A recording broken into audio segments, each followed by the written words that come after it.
আসসালামু আলাইকুম প্রিয় দর্শক, আমরা এখন দেখব সাইনুর রহমানের একটি বক্তব্য, যেই বক্তব্যতে বলেছেন যে হেমতাবাদে বা অন্য অন্য জেলায় যতগুলো আদর্শ স্কুল আছে সেই স্কুলে কিভাবে শিরক হচ্ছে বা শিক্ষকরা ছাত্রদের নিয়ে নাচানাচি করছে বা অনেক কিছু যেটা শিরকে পরিণত হয়, যেটা করা না যায়, এই ধরনেরই কথা বলেছেন সাইনুর রহমান। তো চলুন দেখে আসি সেই ভিডিওটা। পুরো ভিডিওটা দেখার জন্য আপনাদেরকে অনুরোধ, এবং ভালো লাগলে লাইক শেয়ার করবেন, ইসলাম প্রচারে সাহায্য করবেন।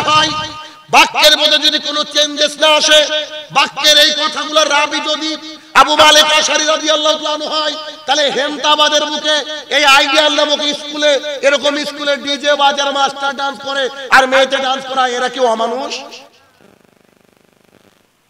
এদের মধ্যে শিক্ষা আছে? এরকম কুলাঙ্গাকে সামনে এনে দেন। যদি প্রমাণ করতে না পারি যে এরা মূর্খ, সাইনুর রহমানের আজকের বক্তৃতা শেষ। আমি প্রমাণ করবো। ওরা আর কজন ছাত্র পড়াই? আমি গোটা বিশ্ব জুড়ে ছাত্র পড়াই। আপনার ছাত্র হেমতাবাদে সীমাবদ্ধ, আমার ছাত্র সৌদি আরব থেকে আমার কাছে পড়ে, আমার ছাত্র গ্রিস থেকে আমার কাছে পড়ে। আপনি আসেন দেখি কেমন বাপের বেটা হয়েছেন। স্কুলে নবীন বরণের নামে, স্কুলে বাৎসরিক কালচারাল প্রোগ্রামের নামে আপনি জাতির সামনে প্রতারণা করছেন। এটা সুরঙ্গপুরের মানুষের দায়িত্ব এবং কর্তব্য। তাদেরকে যে কোনো মূল্যে ক্ষমা চাওয়াতে হবে। আগামী দিনে যেন এটা না হয়, আর এটা যদি জারি থাকে আমার কিছু বলার নেই। ভূমিকম্পের জন্য এলাকার মানুষ প্রস্তুতি নেন। একটা কথা আমি নিজের থেকে বানিয়ে বলি না, যা চোখে পড়ে তাই বলি। 700 কিলোমিটার জার্নি করে আপনার কাছে আসা মানে কি আপনাকে কিছু দিয়ে যাব? কেননা আমি সাইনুর রহমান এমন একজন মানুষ, আজ পর্যন্ত কোনো মায়ের বেটা প্রমাণ করতে পারবে না যে কন্টাক্ট করেছে। কোনো মায়ের বেটা বলতে পারবে না যে ক টাকা নেওয়ার সময় দেখেছে। কালকেও দেখেছি, আজকেও বলছি যে গত পরশুদিন আমাকে কত হাদিয়া দিয়েছে জানি না। এখন এখানে কথা কি বুঝতে পারছি? আপনার খেয়ে বক্তৃতা দিতে আসেনি, দিবেন না, কি হবে? 10,000 টাকা গাড়ি ভাড়া দিব এমনি একবার। কিন্তু একবার এমন অপারেশন করে রেখে দেবো না, 30 বছর মনে থাকবে। দেখেন আজকে কি করে। আপনি মুসলমান না? আপনি যদি চণ্ডীদাস হতেন, আপনি যদি মিস্টার পিটার হতেন, তাহলে কি এগুলো আমার দরকার ছিল না। কারণ চণ্ডীদাসের সাথে আমার কোনো সম্পর্ক নেই, ও আমার ভাই, ওকে হেদায়েতের জন্য দোয়া করব। তা আপনি মুসলমান, আপনার 14 গোষ্ঠী মুসলমান, আর আপনি একজন নাকি শিক্ষক। আরে অশ্লীলতার সামাজিকতা কাকে বলে? শিক্ষক একটা এমন একটা নোংরা গানে স্টেজের উপরে পারফরমেন্স করছে, গোটা পৃথিবী দেখে লজ্জিত। আর আপনি যদি মনে করেন যে উত্তর দিনাজপুরের বাসিন্দায় গর্বিত, তাহলে আপনার ভেতরে ওই রক্ত নাই, ওর মধ্যে পুজ আছে, চেক করতে হবে, চেক করতে হবে।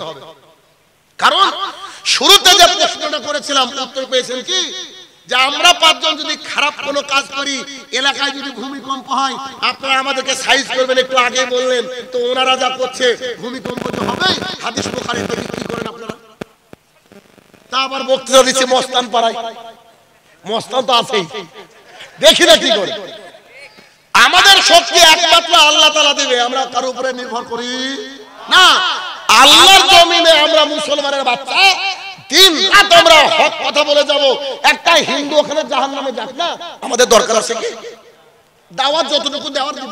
কিন্তু আমার দ্বীনি ভাই, তাদের নামের সাথে আব্দুর রহমান আছে, তাদের নামের আগে মোহাম্মদ আছে, তারা একটা আদর্শ স্কুল বলে, আইডিয়াল মানে আদর্শ, আদর্শ স্কুলের নামে আরে মাস্টারও আছে গো, আবার সাথে সাথে ছাত্র ছাত্রীও আছে। আশ্চর্য লাগে। শুনেছিলাম যে হিন্দুদের পুজো করতে লাগে, ভজন লাগে, তো ভজন বাদ দিয়ে এখন আবার আমাদের ইন্ডিয়ান গান হয়েছে। তো স্কুলে নবীন বরণ, স্কুলে অনুষ্ঠানে এরকম অশ্লীলতা বেহাপনা হয় কি করে? এটা আপনার দায়িত্ব। কেন?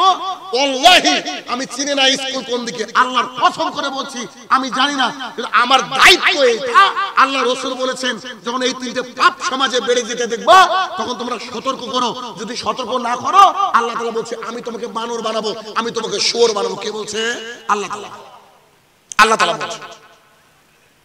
এই বাক্য আপনাকে পৌঁছাতে হবে যে কোনো মূল্যে, যে কোনো মূল্যে তাদের কাছে পৌঁছে দেবে। কেন?